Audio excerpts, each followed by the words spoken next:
انت لا وراي مريره وركي دمر ما شكريره انت لا ورا سمكان انو اشتي بالي تاتو اللين بينو اشتي تانان اكمي دوكي لونجلا هرتي اشكرين لبان جلنو قلتي سي Ya, serius, ya, itu Poppy. Si film kok pesa. Tanta abada kanapan teori gurtu tanta si. Tasire te ada to gitu ada honda si film kok pesa ratanya amira serali itu tanya atas si itu. no akami Kaysa devter aku te maju jirta. Kaysa devter aku te maju jirta. no aksanti akami sigal yo nanya coba bar Je, esa itu mah barak mamzat ya cuda ya nesi beredar. Saratanya mana jijira wante nyaata nu bahasa buna nu dia isa paka jarti namza sila seri sisanu by the way saratanya nggak berlale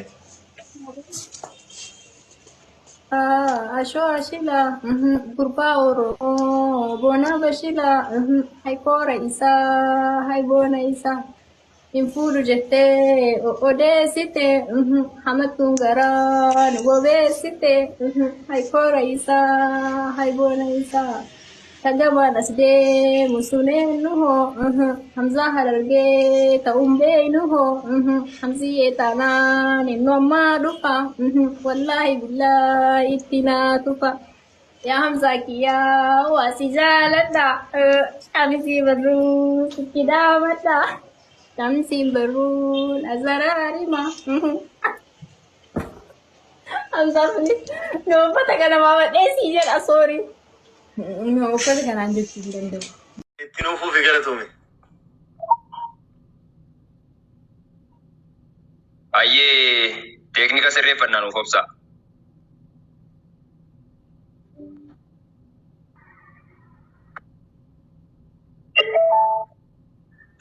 Yaada qotaaf taa'e allaattiin hin fudhattu jedhanii mammaa kan dudubbatamtu ani qoosaan si anaaf hin liqinfamtu amma garuu ammaname isin maal jettu. Hamzaan kaayiroo taa'ee jiru biyya baqaa yaadaan guyyaaf halkan biyya Dubaay dhaqaa intala warraa biyyootti gubaa garaa qaaqaa isheen qoosaa seetii isaaf dubbiin haqa. Ashittiinis booda erga hubattee adeemsa qabsoo kanaa jaalalti booji'ee taa'uu deemana Hamzaa jedhaa kaatti gamasiif gamana jaalalti warraa argee si qabnaan akkana Hamzaanis jaalala isheen onnee dhawee boonee jettaaf dhiibbaan namaa osoo isa moone kaayyoo qabe cimsee ashittiif dabeessee waan inni waadaa galeef ati yoom dhageesse. Akkana jedhe ani si argachuuf gabbara si yoo taate baaleen jaarsa irratti waan natti qabate lafa harargees taatu osoo gaafatamte baadheen baaleef kenne yoo ashuun koo taate jedhee Hamzaan ashuu jechaan galaafate harka kennachiise dubbii laaffifate. Sanyiin gootowwanii jaarraaf waaqoo guutuu gamanaaf gamasii soddaa waliif taatu jedhee gariin namaa yoo hamilee laatu hangi tokko ammoo lakki kun hin taatu. Ashittiin gonkuma baalee keessaan baatu hinumaa Dubaay dhiistee Kaayirootiin godaantu jedhanii iyyanis gamasiif gamana ijoolleen diddeetti dhaabbadhaa jarana kalee qoosaa jechaa warri kolfaa turre dubbiin nuqata uumaatiin baaftee turre intala keenya jabduu kunuunfachaa turre sanyii warra guddaaf kennine gurgurre jedhanii manguddoof daandii agarsiisanii baallama qabatan gammachuu labsanii. Faatee rahmataati. Asaallee sitti dheeressu walumaa galatti amma hariiroon ati uumte riikaardiin ati cabsite kun warra Kaayirootii fi warra Dubaay warra waggaa meeqa diroonii walitti darbataa ture kana jidduutti ani fala ta'ee naga buusuu qaba. Ani naga warra Dubaayitii fi naga warra Kaayiroo zalaaqii salaafisa jedhan nageenya waaraa sanaaf jecha hariiroo uummanni kun qabu gaa'ilaa walitti hidhee naga buusa waan jetteef ani garma kootiin osoo danda'ame Nobel Prize Oromoo keessa jiraatee abbaa nagayaa ta'uudhaan Nobel Prize badhaafamtee waan jedhu yaada qaba. Anaa ka qoosaadha. مبروك والله ربي قال ما نما قهو بلتي بريدو بلتي قال ما جيت ربي سني هاتاسسو ilma inta lagaarii sabaaf taatu rabbi isin haa kennu isinii gammannee jirra khayrii isiniif haa gammadanii nama galma gahu rabbi isin haa taasisu isin jedhu Ustaaz Hamzaa galchiimmee jaalallee nabii ka jedhu Hamzaa Haashim galchiini Kiyaar Bashiirillee galchii innaa akka soddaati isin eeggannaa nu eeggadhaa nu jiraadhaa umrii dheeradhaa isiniin jedha fixadhee jira ergaa kiyya.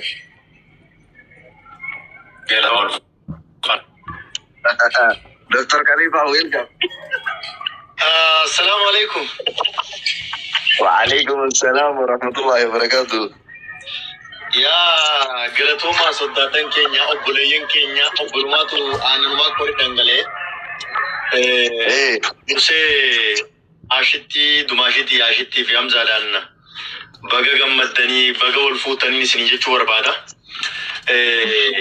لما فارتي وري أسكيستي كودا قدا باتن جرو لمن كنا كولي دفن كودا قدا باتن وري جرو كولي دفو كابا جتن وري جرو وري دفو لين كابو جتني تلي مرمي قيسا ترتن وند خيسنو كابولي سامزاتي غلطوما نسنجا لما فارتي نموت أكنا سري آنولي خن نموت أكنا سونا كدير كنا نموت غرقدا أكنا تولنا مايا دن نموت غرقدا خنا أركتشو هنيا ف galatoma ulfada horabula chalchise mo family ashitida sodda kenya kabajamo abile heddu galatom fachum barbada dugara bidubachudaf warra hamzatille dubbise akanama saiba akanama beita namni furto ko saiba ga beita amma saiba hamzat beita nama saiba isati family hamzatille dubbise gama harille dubbise nama وهم دو كده باي زوي سلاس مانتكيه تقولي اوه سوري آسي كليف أبشر أقلتو مني والفادا قلتو ما ويوما تابرات اللي نتيانو جرتي تربان على خيس بروسس ويت الرانجرا دبي مرة إنساني سي والفادا قلتو ما ورد دبي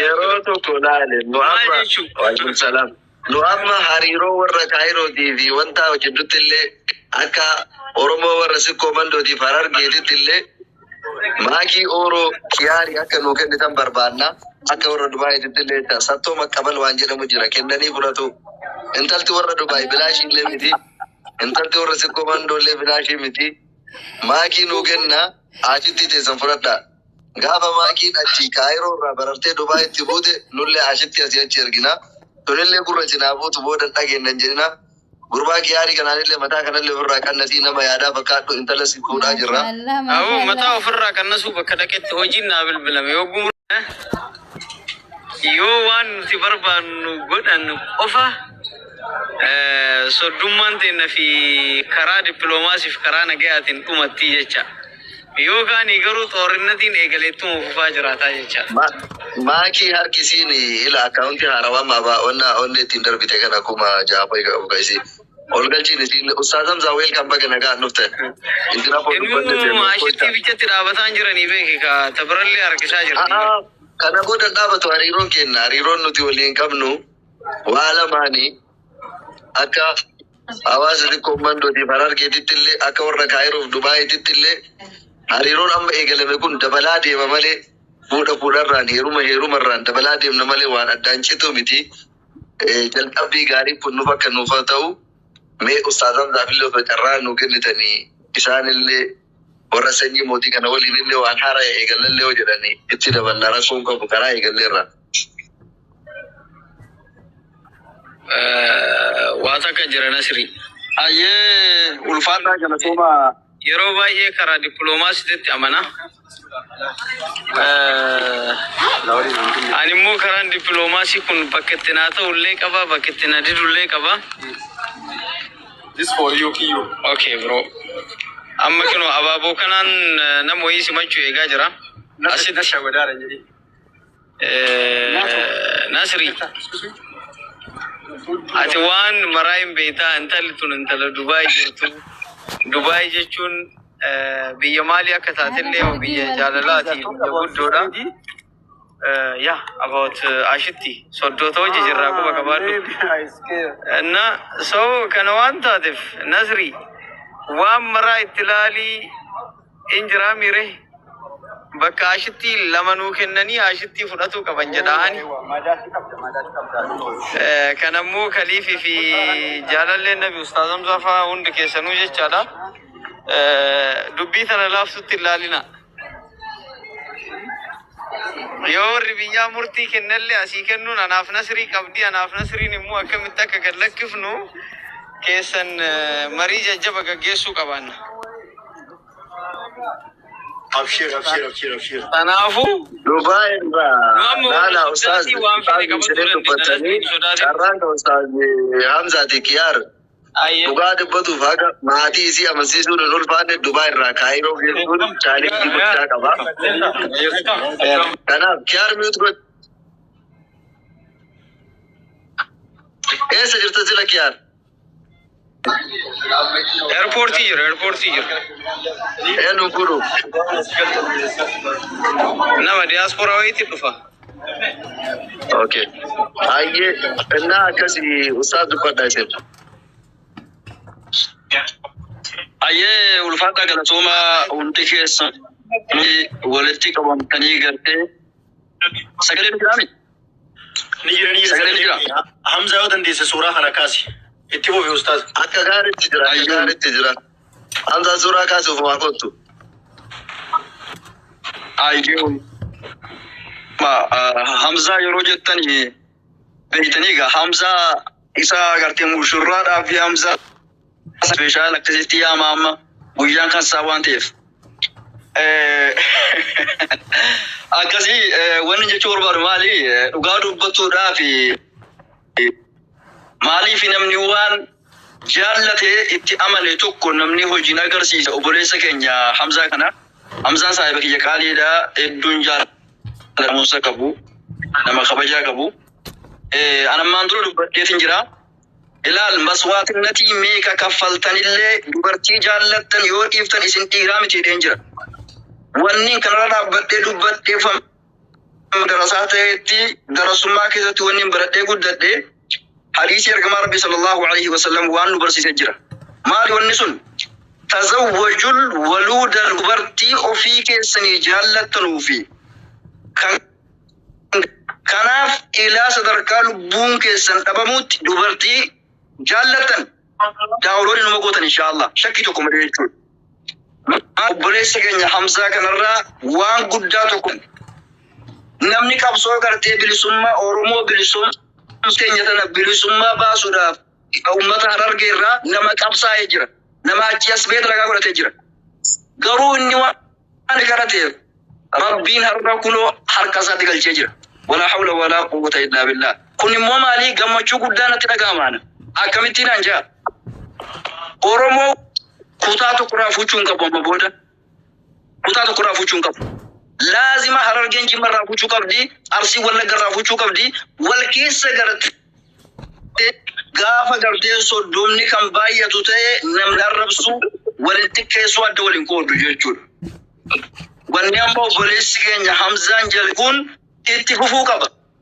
Qabsoon guddaa nuti qabni afaan Oromoo haasa'u kiiloo 4 seenee jira.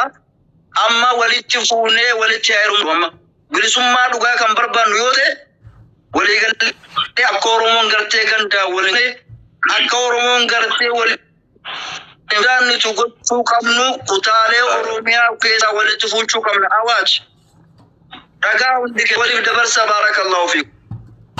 Waliigallee miti fuudhaa fi heerumni batuudhaaf gartee. Baga gammadee. Akkana Hamza baga gammadanii baay'ee gammadanii taasisu ijoollee keenya dhugaa. Maashaallah. Bareedduu baadiyyaa galchime.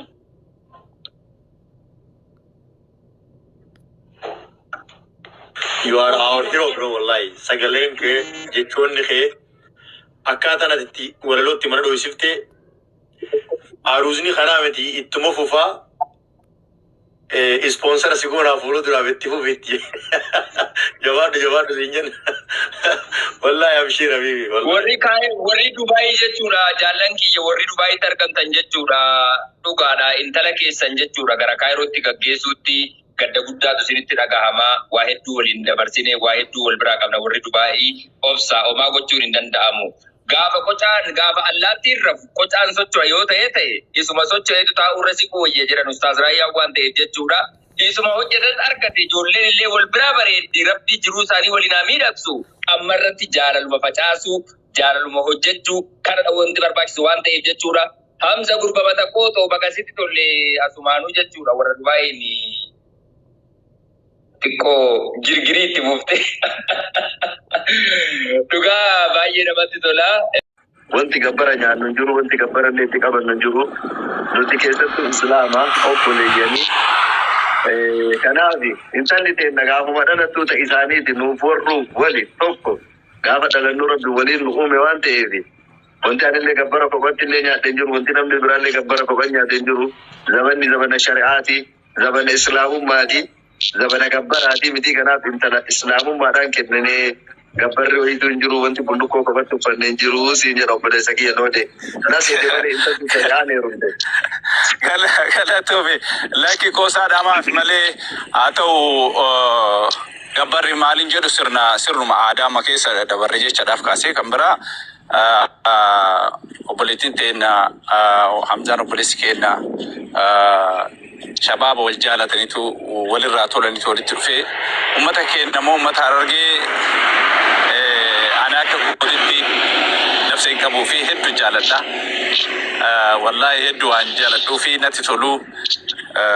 Kanaafuu warra Harargee wajjin soddoomuun keenya durumoo obboleewwanii ammallee moo baay'eetti gammanna. Amaanaa hojjettee teenna ijji amaana gurri amaana ilkaan amaana jettee Oromooni. Sanuma jechuun barbaada hin dheeressu. Baay'ee isinirraa gammadee jira. Uummata Harargeetillee baay'ee waan jaaladhuuf galatooma ulfaadhaa yaaduma kana dabarfachuu fi waan gammadee fosseene waan biraatti fi miti. Thank you very much. Jaalala guddaa isinii qaba wallahi dhugaa rabbi. Onni kiyya keessa jirtu manni Harargee. Galatooma. Takkiitti aduu warra komantii jala jiraniif illee waalaikum salaam makiyya warra komantii jala jiraniif nuti asitti kaasaa jirru akka Arsii, Baalee, Diidaa, Gadab jennee osoo hin taane akka ilmaan sikkoo mandootitti kaasaa jirra. Akka warra sikkoo mandootitti malee akka yookiin Arsiidhaa, Diidaa, Baalee, Gadabii, Shaashamannee, Baalee Roobeetitti miti. Kanaaf akka intala sikkoo mandootitti irraa dubbataa turre jalqaba irraayyuu kaasee intalti warra sikkoo mandootii kan itti heerumte ammoo obboleewwan keenya Harargeetitti sanillee akkasitti nu hubadhaa warri komantii jala jirtanii isiniin jedha. Akkasi. Mada daamsana siriit irraan kan lammada akkuma nasiriin dubbii jeefana. Carraan uffannaa. Akka Harargee dubbachuu jirra. Akka Harargee dubbachuu jirra malee akka Afran Qalloo fi akka Ituutii fi akka uummanaa dubbachuu hin jirru. Faaxii rahmataati. Haasaallee sitti dheeressu walumaa galatti amma hariiroon ati uumte riikaardiin ati cabsite kun warra Kaayirootii fi warra Dubaay warra waggaa meeqa diroonii walitti darbataa ture kana jidduutti ani fala ta'ee naga buusuu qaba. Ani naga warra Dubaayitii fi naga warra Kaayiroo zalaaqii salaaf isa jedhan nageenya waaraa sanaaf jecha hariiroo uummanni kun qabu gaa'ilaa walitti hidhee naga buusa waan jetteef ani garma kootiin osoo danda'amee Nobel Prizeen Oromoo keessa jiraatee abbaa nagayaa ta'uudhaan Nobel Prizee badhaafamtee waan jedhu yaada qaba. Anaa ka qosaadha. Mabruuk wallahi rabbi galmaan nama gahu bultii bareedduu bultii galma geettu rabbi isinii haa taasisu. Ilmaa intala gaarii sabaaf taatu rabbi isinii haa kennu. Isinii gammannee jirraa. Khayrii isiniif haa gammadanii nama galma gahu rabbi isin haa taasisu. Isin jedhu Ustaaz Hamzaa galchiimee jaalallee nabii kan jedhu Hamzaa Haashim galchiini. Kiyaar Bashiirillee galchii. Innaa akka soddaati isin eeggannaa nu eeggadhaa nu jiraadhaa umrii dheeradhaa isiniin jedha fixadhee jira ergaa kiyya.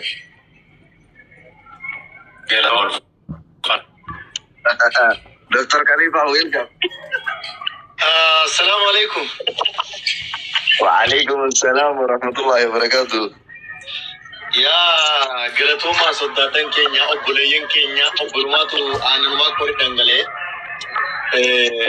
Dursee ashitti dumaashitti yaashitti fi Hamzaadhaan baga gammaddanii baga wal fuutanii isin jechuu barbaada.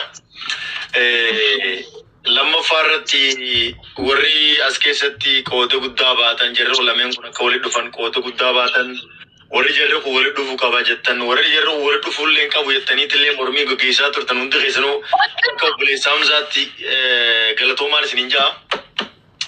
Lammaffaa irratti namoota akkana sirii aanoolee kan namoota akka Soonaa Kadir kan namoota gurguddaa akkana tola namaa yaadan namoota gurguddaa kana harkachuu keenyaaf galatoomaa ulfaadhaa horaa bulaa. Caalchisee immoo faamilii Aashitiidhaa soddaa keenya kabajamoo Aabilee hedduu galatoonfachuun barbaada. Dhugaa rabbii dubbachuudhaaf warra Hamzaatillee dubbisee akka nama saahiba akka nama beektaa namni furu tokko saahiba qaba beektaa amma saahiba Hamzaati beektaa nama saahiba isaati faamilii Hamzaatillee dubbisee gama haanillee dubbisee nama waa hundi Chete baay'ee Silaasumaan takkeetu koree sorry haasee kalif.